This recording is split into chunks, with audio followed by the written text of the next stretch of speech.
பாண்டியன் ஸ்டோர்ஸ்ல இன்னைக்கு ராஜோடைய அண்ணன் குமார் ராஜி காணாத போனப்போ அந்த ஆடு பாண்டியன் பயங்கரமா நடிச்சாண்டான்னு சொல்ல கூட இருக்கிறவங்க அப்போ அவரை தூக்கிடலாமான்னு சொல்றாங்க.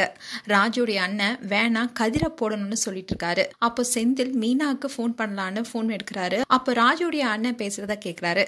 அப்போ ராஜோட அண்ணன், என் தங்கச்சி இல்லாம என் குடும்பம் அழுதுல, கதிர் இல்லாம அந்த குடும்பம் அழணும், எப்படியாவது இன்னைக்குள்ள கதிரோடைய கதையை முடிச்சிடு, காலையில அவங்க எழுந்திருக்கும் போது அழுகு சத்தம் மட்டும்தான் கேட்கணும், அவனை தீர்த்து கட்டுன்னு சொல்றாரு. இதை கேட்டு செந்தில் கதிருக்கு போன் பண்றாரு. ஆனா போன் போகல. உடனே கோமதிக்கு போன் பண்ணி கதிர் இருக்கானான்னு கேட்கிறாரு. கோமதி அவன் வெளியே போயிட்டான்னு சொல்றாங்க. அண்ட் சரவணுக்கு போன் பண்ணி இன்னைக்கு நைட்டுக்குள்ள கதிரை தீர்த்து கட்டணும்னு பேசிட்டு இருக்கிறத நான் பார்த்தேன், அவனுக்கு போன் பண்ணா அவனுடைய போன் போக மாட்டேங்குதுன்னு சொல்றாரு. சரவணன், சரி நீயும் தேடு நானும் தேடுறேன்னு எல்லா இடத்துலயும் தேடுறாங்க.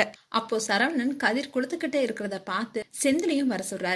செந்தில் வந்து கதிர் கிட்ட, என் போன்ல சார்ஜ் போட மாட்டியா, நீ எங்க இருக்கிறன்னு எப்படி கண்டுபிடிக்கிறதுன்னு கேக்குறாரு. கதிர், ஏன்னா அப்பா பேசுனதுல எங்கேயாவது போயிட்டேன்னு நினைச்சியா, அப்படிலாம் போக மாட்டேன்னா உங்களெல்லாம் விட்டு போறதுக்கு அப்படி எனக்கு யார் இருக்கான்னு சொல்றாரு. அப்போ ராஜியோடைய அண்ணன் குமார் ஆளுங்க பார்த்துட்டே இருக்காங்க. அண்ட் கதிரோடைய அண்ணனுங்க கதிரை கூட்டிட்டு போறாங்க. இன்னொரு பக்கம் ராஜி கிட்ட, அரசி நீங்க எப்படி தனியா திருச்செந்தூர் போனீங்கன்னு கேக்குறாங்க. அப்போ மீனா வந்து எதோ சொல்லி சமாளிக்கிறாங்க. அண்ட் நைட் எல்லாருமே ஒன்னா உட்காந்து சாப்பிட்றாங்க. அப்போ பாண்டியன் அரசி கிட்ட, உன்னையும் ஊட்டி ஊட்டி வளர்க்குறேன், நீ என்ன பண்ண காத்துட்டு இருக்கியோன்னு சொல்ல கதிரும் ராஜியும் சாப்பிடாம தயங்குறாங்க. இதுதான் இன்றைய எபிசோட வரப்போகுது.